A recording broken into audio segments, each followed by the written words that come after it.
कर्तव्य स्तोत्रम प्रभु यीशु मसीह के मीठे और मधुर नाम में फिर एक बार आप सबों का मैं इस यूट्यूब के चैनल पर स्वागत करता हूं। प्रभु को धन्यवाद देता हूं आज के सुंदर और पवित्र समय के लिए, और विश्वास करता हूं कि आप सब लोग जिस भी स्थान पर है परमेश्वर ने आपको स्वस्थ और सुरक्षित रखा है। हालेलुया। हम वो प्रजा है जिसको परमेश्वर ने आनंद मनाने की आशीष दी है। हालेलुया। क्योंकि जो वो प्रत्येक दिन जो हमारे जीवन में प्रभु लेकर आता है, वचन कहता है वो दिन यहोवा का बनाया हुआ है, और इसीलिए मुझे और आपको उसमें आनंदित और मगन होने की जरूरत है। हालेलुया। प्रियो, परिस्थितियों को अगर आप देखोगे तो आप आनंद से वंचित हो जाओगे, आनंद से दूर हो जाओगे। लेकिन परिस्थितियों का सामना करते हुए जब आप यहोवा की ओर अपनी आंखों को उठाकर देखोगे तो वचन कहता है स्वर्ग की शांति और स्वर्ग का आनंद आपके जीवन का रोज का भाग होने पाएगा। हालेलुया। मैं प्रभु का धन्यवाद देता हूं जिस विषय को परमेश्वर हमारे मध्य में लेकर आया है कि आओ हम परमेश्वर के मार्ग पर चले। कल हमने इस अध्ययन को शुरू किया है और मैं प्रभु का धन्यवाद देता हूं। कल जो विषय प्रभु हमारे मध्य में लेकर आया है, प्रभु ने हमें कल कुछ बातों को सिखाया कि किस प्रकार से इफिसियों की पत्री को पौलुस ने 2 भागों में बांट दिया है। पहले 3 अध्याय में परमेश्वर ने कलीसिया के लिए क्या किया है, इफिसियों की कलीसिया के लिए और हमारे लिए क्या किया है, वो पहले उसने हमको बताया है। और 4 से लेकर 6 अध्याय में अब हमारी जिम्मेदारी क्या है, हमको परमेश्वर के लिए क्या करना है, उसके विषय में सिखाया है। हालेलुया। मैं प्रभु को धन्यवाद देता हूं इस अद्भुत विषय के लिए, और विश्वास करता हूं ये विषय हमारे जीवन में हर एक के लिए आशीष और आदर का कारण बनने पाएगा। हालेलुया।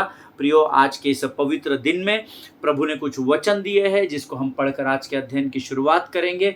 आज मैं भोर के समय में इन वचनों को पढ़ रहा था और प्रभु ने मुझे इन वचनों के द्वारा आशीष दी है। तो क्यों ना हम आज इन वचनों को पढ़कर आज के अध्ययन की शुरुआत करेंगे। और मैं प्रभु को धन्यवाद देता हूं कि प्रभु ने ये समय हमारे जीवन में दिया है कि उसने हमें संसार से अलग किया है ताकि हम वचनों को सुन सके और वचनों को बांटकर आशीषित हो सके। हालेलुया। सो आइए आज हम पढ़ने के लिए जो हमने वचन चुने हैं उसको पढ़ेंगे।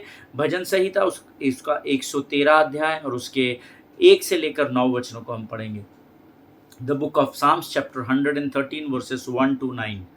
भजन संहिता 113 उसके 1 से 9 वचन। और मेरा विश्वास है जब मैं यहाँ पर वचन पढ़ता हूँ आप जरूर मुख के अंगीकार के द्वारा वहां वचनों को पढ़ते हैं। हालेलुया। वचन कहता है याह की स्तुति करो, हे यहोवा के दासों स्तुति करो, यहोवा के नाम की स्तुति करो। यहोवा का नाम अब से लेकर सर्वदा तक धन्य कहा जाए। उदयाचल से लेकर अस्ताचल तक यहोवा का नाम स्तुति के योग्य है। यहोवा सारी जातियों के ऊपर महान है और उसकी महिमा आकाश से भी ऊंची है। हमारे परमेश्वर यहोवा के तुल्य कौन है? वह तो ऊंचे पर विराजमान है और आकाश और पृथ्वी पर भी दृष्टि करने के लिए झुकता है। वह कंगाल को मिट्टी पर से और दरिद्र को घूरे पर से उठाकर ऊंचा करता है कि उसको प्रधानों के संग अर्थात अपनी प्रजा के प्रधानों के संग बैठाए। आमीन। वह बांझ को घर में लड़कों की आनंद करने वाली माता बनाता है। यह की स्तुति करो। आमीन। परमेश्वर इन पढ़े हुए वचनों पर आशीष दे। क्षमा कीजिएगा, 9वां वचन मेरे इसमें वो वर्ड क्लियर दिख नहीं रहा था, वो शायद निकल गया है, पुराना बाइबल है सो शायद वो घिस गया है उसकी जो इंक है। वह बांझ को घर में लड़कों की आनंद करने वाली माता बनाता है, यह की स्तुति करो। आमीन। प्रियो, वचन कहता है अगर आप इसमें स्तुति शब्द को काउंट करेंगे बहुत बार स्तुति ये शब्द आया है। आमीन। स्तुति करना धर्मी को शोभा देता है, ऐसा वचन कहता है। हालेलुया। अगर आप परमेश्वर के लोग हैं, अगर आप प्रभु की प्रजा कहलाते हैं तो स्तुति आपको करनी ही है। आमीन। स्तुति और आराधना करना ऑप्शन नहीं है, प्रार्थना और प्रभु को धन्यवाद देना ऑप्शन नहीं है। This should be your lifestyle. Hallelujah. आमीन। ये आपके जीवन का रोज का भाग होना चाहिए, क्योंकि जितना अधिक आप स्तुति और आराधना करते हैं, हम सब गीत गाते हैं, आराधना में है छुटकारा, आराधना में है चंगाई, आत्मा प्राण शरीर में शांति आनंद देता है, जान से प्यारा प्रभु। प्रार्थना करे, आराधना करे, वो अच्छा है, कितना भला है। आमीन। प्रार्थना और आराधना मेरे और आपके जीवन का रोज का भाग होना चाहिए। वचन कहता है यह की स्तुति करो, हे यहोवा के दासों स्तुति करो, यहोवा के नाम की स्तुति करो। हालेलुया। यहोवा का नाम अब से लेकर सर्वदा तक धन्य कहा जाए। हालेलुया। केवल आपकी पीढ़ी तक नहीं, आपके आने वाली पीढ़ी तक नहीं, परंतु यहोवा का नाम आज से लेकर सर्वदा तक धन्य कहा जाए। क्यों धन्य कहा जाए? क्योंकि इससे ऊंचा और कोई नाम ही इस पृथ्वी पर नहीं है। आमीन। यहोवा का नाम अब से लेकर सर्वदा तक धन्य कहा जाए। उदयाचल से लेकर अस्ताचल तक यहोवा का नाम स्तुति के योग्य है। हालेलुया। यहां से लेकर वहां तक और वहां से लेकर वहां तक, हर समय, हर पल, हर क्षण यहोवा का नाम स्तुति के योग्य है, ऐसा वचन कहता है। आमीन। आगे 5वां वचन कहता है, हमारे परमेश्वर यहोवा के तुल्य कौन है? अब ध्यान दीजिए, यहाँ पे क्वेश्चन मार्क है। हालेलुया। फुल स्टॉप नहीं है। हमारे परमेश्वर यहोवा के तुल्य कौन है? वह तो ऊंचे पर विराजमान है। हालेलुया।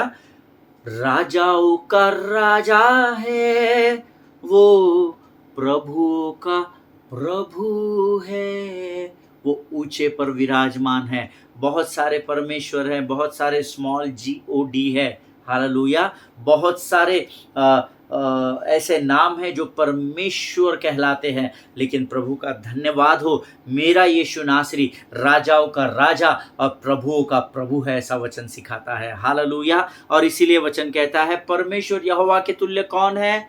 कोई भी नहीं है, क्योंकि यहोवा ही परमेश्वर है। हालेलुया। आमीन।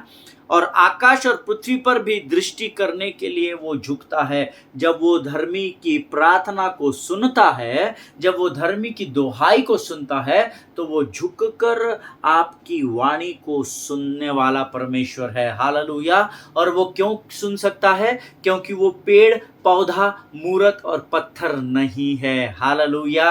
आमीन। वो मुर्दों में से जी उठा है और जीवित परमेश्वर ही जीवित प्रजा की आवाज को सुनकर उसका उत्तर हाँ और आमीन में दे सकता है। हालेलुया। आमीन। वह कंगाल को मिट्टी पर से उठाने वाला परमेश्वर है और दरिद्र को घूरे पर से उठाकर ऊंचा करता है। हालेलुया। एक गीत कहता है, Give thanks with a grateful heart. Let the weak say, I am strong, and let the poor say, I am rich. Hallelujah. वो महान परमेश्वर है जो कंगाल को मिट्टी पर से ऊंचाई पर लेकर जाता है। हालेलुया। अगर आज आप दरिद्रता का सामना कर रहे हैं, कंगालपन में बने हुए हैं, अगर कर्जे में डूबे हुए हैं, स्तुति और आराधना करें, धन्यवाद और प्रार्थना करें और परख कर देखें कि यहोवा कैसा भला परमेश्वर है। हालेलुया। आमीन। और कंगाल को मिट्टी पर से और दरिद्र को घूरे पर से क्यों उठाता है? ताकि उसको प्रधानों के संग, अर्थात अपनी प्रजा के प्रधानों के संग बैठा है। हालेलुया। देखिए, जो ऊंचे पर बैठे हैं ना, वो नीचे के लोगों का कई बार मजाक उड़ाते हैं।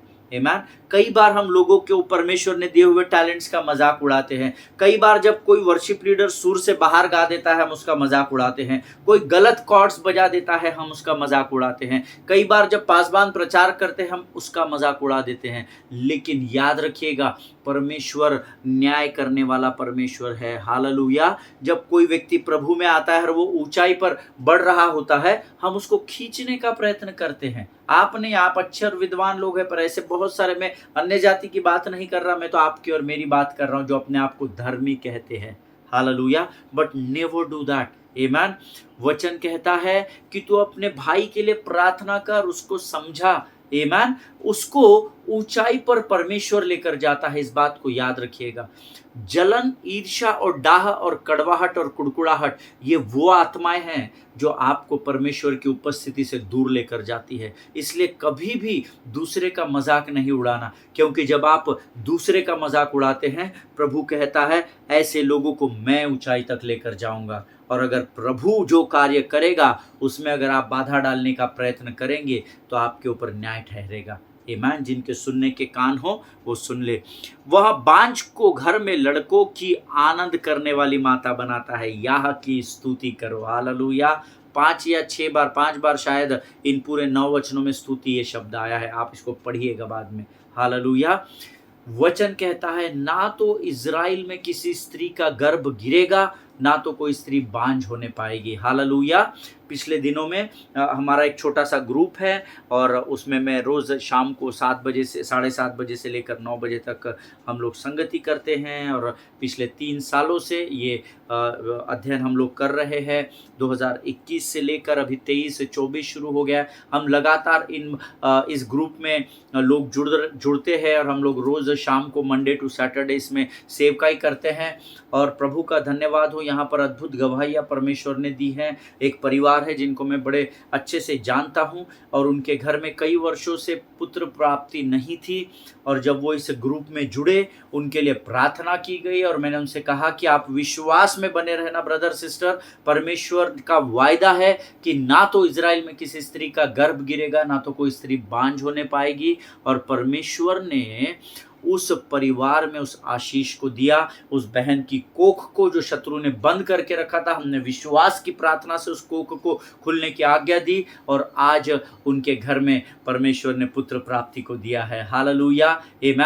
उनके घर में परमेश्वर ने अपने वायदे को पूर्ण किया है। आमीन। प्रियो, परमेश्वर जिसकी आप और मैं सेवा करते हैं वो महान परमेश्वर है जो अपने वायदे से कभी भी मुकरता नहीं है। हालेलुया, आमीन। Praise the Lord. परमेश्वर आपको बड़ी बरकत और बड़ी आशीष दे।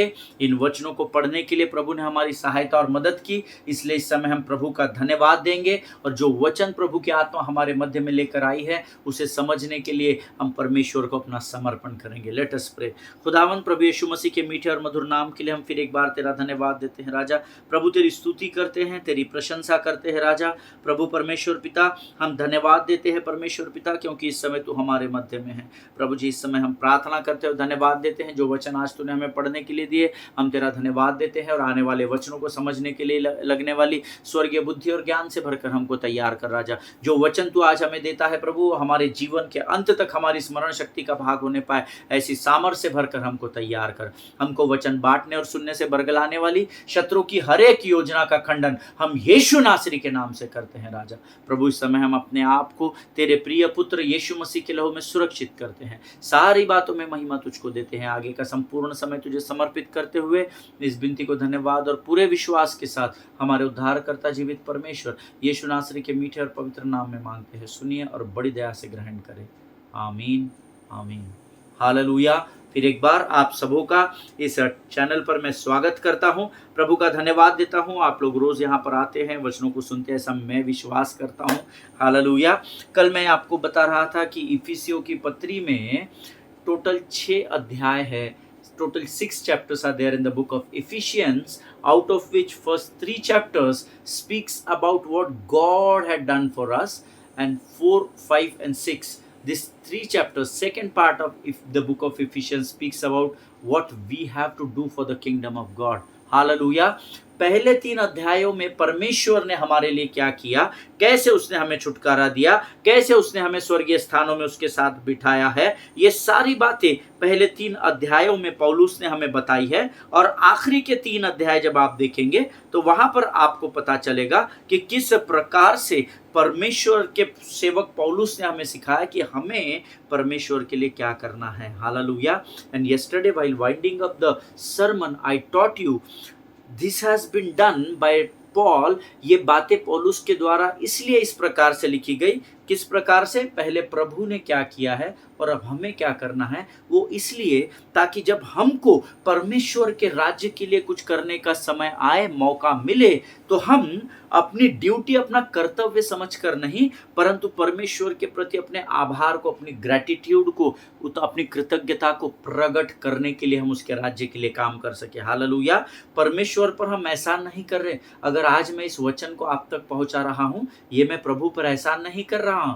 आमीन। क्योंकि प्रभु ने जो बातें अच्छी और भली बातें मेरे जीवन में की है, उस आभार को मैं वापस परमेश्वर के राज्य की बढ़ोतरी के लिए अपने समय को दे रहा हूं। हालेलुया। मैं आभार प्रकट कर रहा हूं। वोट ऑफ थैंक्स गिविंग बोलते हैं ना हम लोग जब कोई भी कार्यक्रम करते हैं, कोई भी क्रूसेड, कन्वेंशंस, वर्कशॉप्स करते हैं, तो वहां पे हम अंत में thanks giving, vote of thanks giving करते हैं। आमीन। सो प्रभु ने जो कार्य मेरे लिए किए, जिसकी भरपाई मैं कभी भी नहीं कर सकता हूं। देखिए, 10,000 रुपए देकर आप 10,000 का मोबाइल लेते हैं। आमीन। एक हाथ ले एक हाथ दे, पर जो यहोवा ने या जो यीशु मसीह ने मेरे और आपके लिए किया है, हम उसको वापस लौटा नहीं सकते। लेकिन जो अच्छी और भली बातें उसने हमारे जीवन में की है, उसका आभार हम उसके राज्य में आत्माओं को जोड़कर प्रकट जरूर कर सकते हैं। Hallelujah, amen. See, we are going to look in today. आज हम इसके सेकंड पार्ट को देखेंगे। प्रभु ने हमारे लिए क्या किया, पहला, दूसरा, तीसरा अध्याय आप जरूर पढ़िएगा इफिसियों की किताब। जब भी आप पवित्र शास्त्र पढ़ते हैं, उसको पढ़ने से पहले प्रार्थना करें, प्रभु मुझे समझ दे, स्वर्ग की समझ, स्वर्ग की प्रवीणता, बुद्धि और ज्ञान से भर, ताकि जब मैं तेरी वाणी को पढ़ूं प्रभु, तो मैं केवल वचन का पढ़ने वाला नहीं, परंतु उसको समझकर उस पर चलने वाला बन सकूं। हालेलुया। ये रोज प्रार्थना कीजिए आप, देखिए परमेश्वर कैसे स्वर्ग के भेदों को आपके जीवन पर प्रकट करता है। Hallelujah. So today we are going to look into the second part. Let us open our Bible to the book of Ephesians chapter 5 and verse 1। इफिसियों की पत्री उसका 5वां अध्याय उसका पहला वचन हम पढ़ेंगे। इसीलिए प्रिय बालकों के समान परमेश्वर का अनुकरण करो, follow God's example, therefore as dearly loved children, amen। और एक ट्रांसलेशन जो मैं पढ़ रहा था उसमें लिखा हुआ है, therefore be imitators of God as beloved children। Hallelujah. follow God's example, ये एक ट्रांसलेशन में लिखा है, दूसरे में लिखा है therefore be imitators of God। परमेश्वर के नाई अनुकरण करो, यानी परमेश्वर को फॉलो करो या परमेश्वर के समान बनो। हालेलुया। इन दिनों में मैं ग्रीक भाषा का अध्ययन कर रहा हूँ, पहले भी कर रहा हूँ पहले से, लेकिन पिछले 3 वर्षों से खासकर मैं इब्री और ग्रीक भाषा को समझने की कोशिश कर रहा हूँ। बहुत मज़ा आ रहा है। हालेलुया। क्योंकि वो भाषाएं हमको पवित्र शास्त्र की गहराई में लेकर जाती है ना। हिंदी और मराठी और बाकी ये जो सारे ट्रांसलेशन है ना, ये थोड़े आगे पीछे हैं, लेकिन जब आप ओरिजिनल भाषा में जाओगे ना, तो आपको बड़ा मज़ा आएगा। आमीन। मैं आपको प्रोत्साहित करना चाहता हूँ, आप पढ़िएगा, है ना। कॉन्कॉर्डेंस बाइबल का अध्ययन करें आप, ग्रीक और हिब्रू लैंग्वेज, अरेमिक लैंग्वेज का आप अध्ययन करें, बहुत मज़ा आएगी आपको। मैं जब इन दिनों ग्रीक भाषा का अध्ययन कर रहा हूँ तो आपको बताना चाहता हूँ, आप भी करते होंगे, आप में से बहुत सारे लोग विद्वान हैं, वचनों को सुनते हैं, सेवकाई करने वाले लोग हैं, आप ज़रूर करते होंगे। और आपने नोटिस किया होगा कि मैं पिछले कुछ दिनों से आपको ओरिजिनल ट्रांसलेशन से गहराई की बातों को बताने की कोशिश कर रहा हूँ। And the reason for that is our English and Hindi language can be somewhat limited, है ना। अंग्रेजी और हिंदी भाषा जो है ना, ये सीमित है, इसका व्याकरण जो है, इसका ग्रामर जो है वो सीमित है। लेकिन अगर आप ग्रीक भाषा को देखेंगे, एक शब्द के 4 अर्थ है। आप इब्री भाषा को देखोगे, एक शब्द के 4 या 5 अर्थ है। सो इसमें आपको गहराई ज़्यादा मिलती है। आमीन। और आपने अगर गंभीरता से अगर आप वचन सुनते हैं तो आपने नोटिस किया होगा, मैं पिछले कुछ दिनों से आपको ग्रीक भाषा के शब्दों को अंग्रेजी और हिंदी के शब्दों से समतल करके आपको गहराई में जाकर सिखाने की कोशिश कर रहा हूँ। उसका कारण एक ही है कि हिंदी भाषा और अंग्रेजी भाषा सीमित है, लेकिन ग्रीक और इब्री भाषा बहुत गहराई के बातें हमें सिखाती है। For example, we have only one word for love, है ना। लव को हम हिंदी में प्रेम कहते हैं, प्रेम को हम अंग्रेजी में लव कहते हैं, एक ही शब्द है प्रेम, है ना, हम प्रेम कहते हैं। लेकिन अगर आप प्रेम को गहराई में खोजने जाएंगे तो प्रेम के अलग अलग प्रकार हैं, है ना। आप सब इस बात को जानते होंगे, आप सब विद्वान लोग हैं, लेकिन मैं जो लोग नहीं जानते हैं विशेषकर उनको बताना चाहता हूँ। आई लव यू, है ना। अब हम माँ को भी बोलते हैं I love you mom, I love you dad, I love you my son, I love you my daughter, I love you grandma, I love you grandpa. Wife husband को बोलती है I love you, husband wife को बोलता है I love you, but शब्द एक ही है। मैं तुझसे प्रेम करता हूँ, मैं तुझसे प्रेम करती हूँ, आई love you, I love you, सिर्फ एक शब्द लव या प्रेम। लेकिन प्रेम तो अलग अलग प्रकार के हैं। जैसे पति पत्नी के बीच के प्रेम का संबंध अलग है, माँ बाप और बच्चों के बीच के प्रेम का संबंध अलग है, पासबान और कलीसिया जो एक दूसरे से प्रेम करते हैं उसका संबंध अलग है। सो अलग अलग तरीके के प्रेम है, लेकिन अंग्रेजी और हिंदी में एक ही शब्द है, लव या प्रेम। आमीन। But if you look in Greek language, अगर आप इसको यूनानी भाषा में या ग्रीक भाषा में अगर आप इसको अध्ययन करेंगे, they have 4 words for love. 1:4 का रेशियो है। आमेन। अंग्रेजी में लव, ग्रीक में 4 डिफरेंट ट्रांसलेशंस, हिंदी में प्रेम, ग्रीक में 4 अलग अलग बोलियां बोली जाती हैं प्रेम की। Number 1 is phileo. हम सब इसको जानते हैं, पर मैं जस्ट आपको एक बार रिमाइंड करा रहा हूं। आमेन। नंबर 1 फिलियो। लव के लिए एक शब्द आया है ग्रीक भाषा में PHILEO, जो नोट्स लिखते हैं वो लिख सकते हैं। फिलियो, फिलियो जिसके द्वारा फिलेडेल्फिया ये शब्द आया है अंग्रेजी में, है ना। फिलियो लव, फिलेडेल्फिया ये शब्द आया है जिसका अर्थ है ब्रदरली लव। एक दूसरे से जो हम भाईचारे का प्रेम बोलते हैं ना, एक दूसरे से भाईचारा रखो, एक दूसरे से प्रेम करो, ये जो शब्द पवित्र शास्त्र में आया है इसको कहते हैं फिलियो लव। फिलेडेल्फिया एक शब्द आया है, आप इसको लिख लीजिएगा नोट्स में, बाद में आप इसको खोजिएगा आपको मिल जाएगा। This is what is called brotherly love. So phileo का अर्थ है लव अर्थात प्रेम, जिसका एक अर्थ होता है ब्रदरली लव, भाईचारे का प्रेम, एक दूसरे से जो हम प्रेम करते हैं। जब हमारे भाई के विषय में, हमारे बहन के विषय में कोई बुरी बातें बोलता है तो हमको बुरा लगता है। क्यों बुरा लगता है? क्योंकि हम भाईचारे का प्रेम रखते हैं। हालेलुया। लेकिन आजकल अलग है, अगर एक पासबान के बारे में दूसरा पासबान बुरी बात बोल रहा है, वो एंटरटेन करता है, अच्छा ऐसा है और बताओ क्या है, मैं बहुत दिनों से सोच रहा था ब्रदर कुछ ना कुछ गड़बड़ उनके परिवार में चल रही। ना ना ना, that is not filial love, है ना। आपके मन में उस भाई के प्रति भाईचारा नहीं है, उसको प्रेम नहीं कहते हैं। मुंह पर प्रेम दिखाना और पीछे नुक्ताचीनी करना, कड़वाहट भरी बातें बोलना और बुरी बातों को फैलाना, वो भाईचारे का प्रेम नहीं है। बट प्रेम ये जो शब्द आया है, इसको ग्रीक भाषा में एक शब्द आया है फिलियो, भाईचारे का प्रेम। दूसरा जो शब्द है that is called Eros love. Eros love कहते हैं। इरोज का मतलब होता है सेंसुअल और सेक्सुअल काइंड ऑफ लव, जो पति पत्नी के बीच में होता है, एक मन एक तन होते हैं, उसको कहते हैं सेंसुअल और सेक्सुअल लव।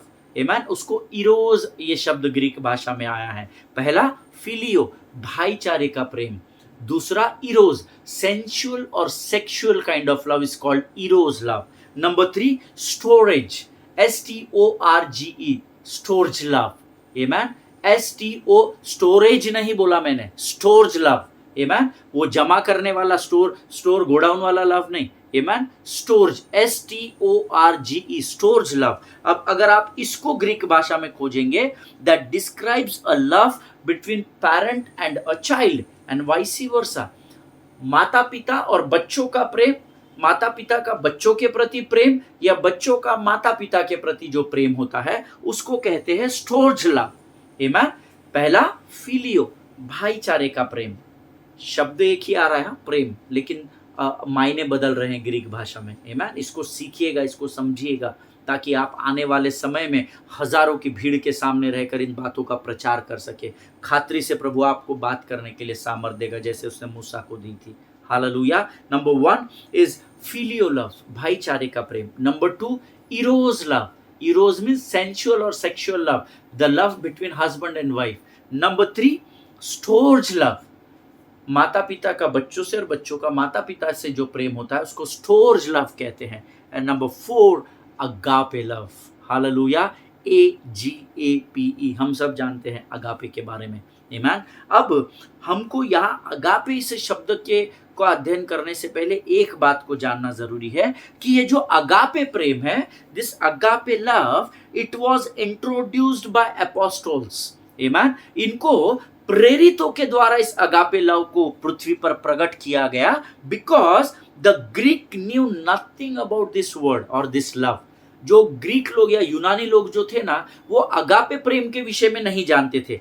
वो फिलियो जानते थे, वो इरोज लव जानते थे, वो स्टोर्ज लव जानते थे, लेकिन वो अगापे प्रेम नहीं जानते थे। इस अगापे शब्द को जो चेले थे प्रभु यीशु मसीह के, उन्होंने इंट्रोड्यूस किया, because agape love, this is God's love, divine and unconditional love. This is what is called agape love.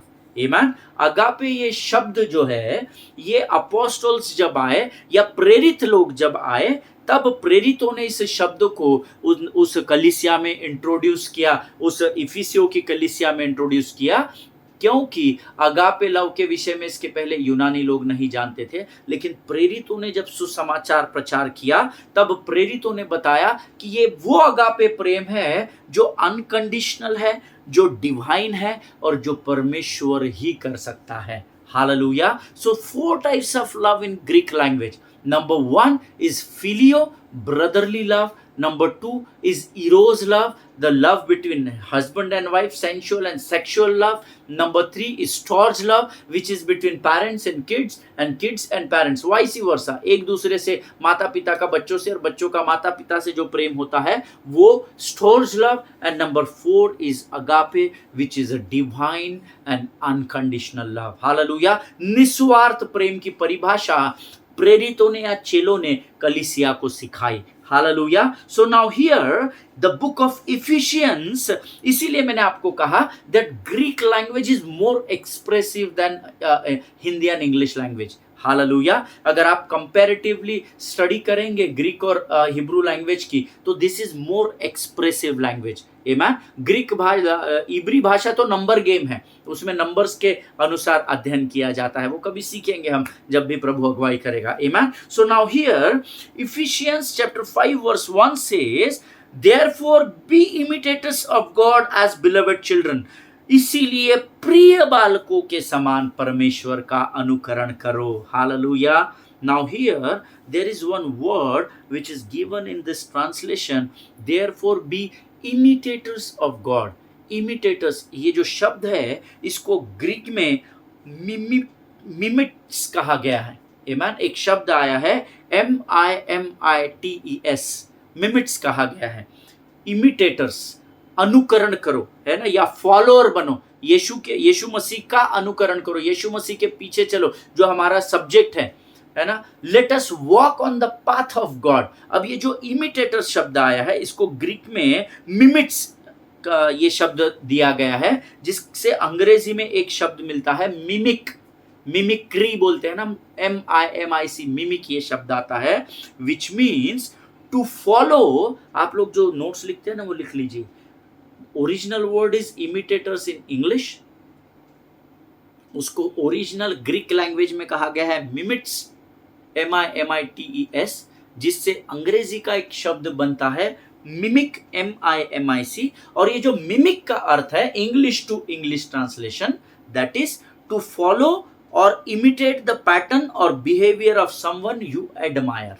Hallelujah. To follow someone you admire, और किसी ऐसे व्यक्ति के पीछे चलना जिसको आप एडमायर करते हो, जिसको आप लाइक करते हो, जिसको आप पसंद करते हो। जैसे मैंने आपको कल के अध्ययन में बताया था, कोई बॉलीवुड के हीरो को इमिटेट कर रहा है, कोई बॉलीवुड की हीरोइन को इमिटेट कर रहा है, कोई किसी पासबान को इमिटेट कर रहा है। पिछले दिनों में जब मेरे शुरुआत के दिनों में जब मैं ड्रम्स बजाया करता था, मेरे बहुत लंबे बाल हुआ करते थे उस समय, और मैं उस समय वर्शिप लीडर नहीं था, मैं पीछे खड़े होकर परमेश्वर के बड़े बड़े सेवकों के साथ, प्रभु का धन्यवाद हो, उसने मेरा उन दिनों में इस्तेमाल किया, और मैं बड़े बड़े परमेश्वर के आराधकों के अगुवाई करने वालों के साथ पीछे खड़े होकर ड्रम्स बजाया करता था। और एक दिन एक सिस्टर जो पास्टर है वो मेरे पास आया और उन्होंने मुझे कहा, उन्होंने मुझे अपने बेटे से, उनके बेटे से मिलाया और कहा ये मेरा बेटा है और ये ना पूरा आपको कॉपी करता है ब्रदर, ये आपके जैसा ही, आप जैसे ड्रम्स बजाते हैं इसने भी ड्रम्स लेके मांगे हैं और ये भी आपके जैसे बाल बढ़ाया है और ये बिल्कुल आपके जैसा कॉपी करने की कोशिश करता है। मैं आपको ये नहीं बता रहा कि मैं बहुत बड़ा व्यक्ति हूँ, मैं आपको सिर्फ उदाहरण दे रहा हूँ कि ऐसे बहुत सारे लोग हैं जो किसी ना किसी को फॉलो कर रहे हैं। मैंने उस दिन उस बच्चे को कहा, बेटा मुझे इमिटेट मत करो, लेकिन मैं जिसको इमिटेट करता हूँ तुम उसको इमिटेट करो। हालेलुया। क्योंकि मैं किसी मनुष्य को फॉलो नहीं करता, है ना, मैं किसी चैनल को फॉलो नहीं करता, है ना, मैं किसी यूट्यूब या इंस्टाग्राम को फॉलो नहीं करता, मैं किसी का भी फॉलोअर नहीं हूँ, लेकिन मैं केवल यीशु मसीह को फॉलो करता हूँ। हालेलुया। मैंने उसको बहुत वर्ष पहले इस बात को बताया था। हालेलुया। प्रभु का धन्यवाद हो, आज वो बेटा परमेश्वर में बहुत बड़े बड़े कामों को कर रहा है और प्रभु उसको बहुत आज से इस्तेमाल कर रहा है। Amen. Why I am telling you all this things, because imitators का मतलब होता है जिसको आप एडमायर करते हो, जिसको आप लाइक करते हो, उसके समान उसको आप फॉलो करते हो। हालेलुया, आमेन। इसका अर्थ होता है इमिटेटर्स, इमिटेट करना। और इसीलिए बाइबल में लिखा है therefore be imitators of hero and heroine, ऐसा नहीं लिखा है, amen. Let us therefore be imitators of God, hallelujah. And what is the name of your God?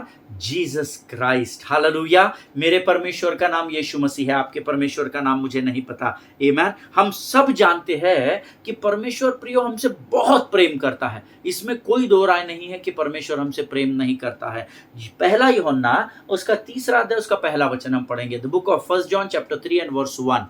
पहला यूहन्ना 3 अध्याय पहला वचन, उसमें लिखा हुआ है, देखो पिता ने हमसे कैसा प्रेम किया है कि हम परमेश्वर की संतान कहलाए, और हम है भी। इस कारण संसार हमें नहीं जानता क्योंकि उसने उसे भी नहीं जाना है। संसार यीशु मसीह को नहीं जानता, लेकिन जब आप और मैं यीशु मसीह को इमिटेट करते हैं, यीशु मसीह का अनुकरण करते हैं, तो संसार हमको देखकर उसको जानता है। जब मैं प्रभु में आया तो मैं यीशु मसीह को नहीं जानता था, मुझे यीशु मसीह में रुपए भर का भी इंटरेस्ट नहीं था, लेकिन जो मेरे पासबान थे, जिस कलीसिया का मैं भाग था, जब मैंने उनके जीवन को देखा, जब मैंने उनकी पत्नी के जीवन को देखा, जब मैंने उनके भाई के जीवन को देखा, तब मैंने यीशु मसीह के जीवन को जांचा। हालेलुया। यकीन जानिए, संसार की आंखें आपकी ओर लगी हुई है, आमेन। संसार आपको देख रहा है, इसीलिए don't be the imitators of the world but be the imitator of the word of God, hallelujah. परमेश्वर के वचन का अनुकरण करना सीखो, क्योंकि वचन ही परमेश्वर है, ऐसा लिखा हुआ है, हालेलुया। जिनके सुनने के कान हो वो सुन ले।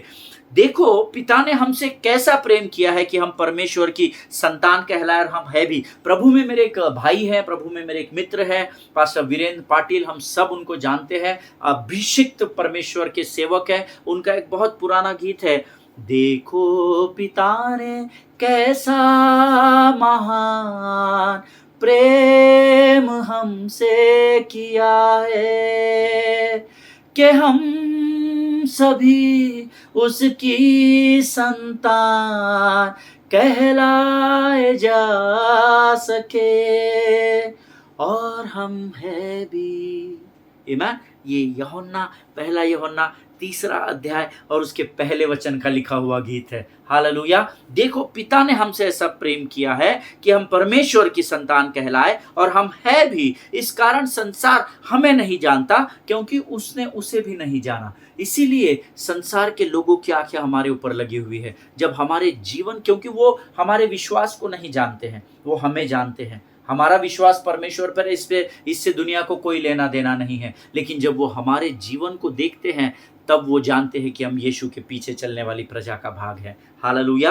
रोमियो 5:8 अगर आप पढ़ेंगे, the book of Romans chapter 5 and verse 8, if you go through, it says, परंतु परमेश्वर ने हम पर अपने प्रेम की भलाई इस रीति से प्रकट की है कि जब हम पापी ही थे, तब मसीह हमारे लिए मरा। ये परमेश्वर के हमारे प्रति प्रेम का एक अद्भुत उदाहरण है, हालेलुया। मैं और आप एक ऐसे अद्भुत परमेश्वर की आराधना करते हैं जिसने बिना शर्त, विदाउट एनी कंडीशन, हम जैसे थे वैसे ही हमसे प्रेम किया, उसी परिस्थिति में मुझे और आपको स्वीकार किया, और वो आज भी हमसे उतना ही प्रेम करता है, हालेलुया। जिनके सुनने के कान हो वो सुन ले। प्रभु हमारी प्रार्थना का उत्तर नहीं देता, पास्टर साहब, हम कैसे विश्वास करें परमेश्वर हमसे प्रेम करता है? आप विश्वास करें या आप विश्वास ना करें, लेकिन परमेश्वर जो शुरुआत के दिनों में आपसे प्रेम करता था, वही प्रेम वो आज भी आपसे करता है।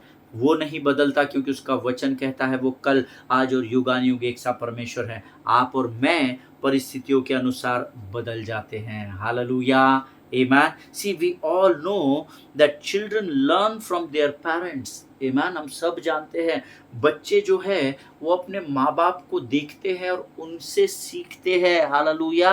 And here, as a children of God, the Bible says we are told to imitate him or to follow him, hallelujah.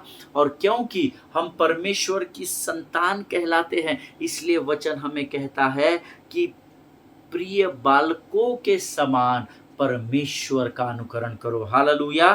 Therefore be imitators of God. Hallelujah. Amen. आज मुझे और आपको परमेश्वर का अनुकरण करना जरूरी है। So now important thing is how can we follow or imitate the God.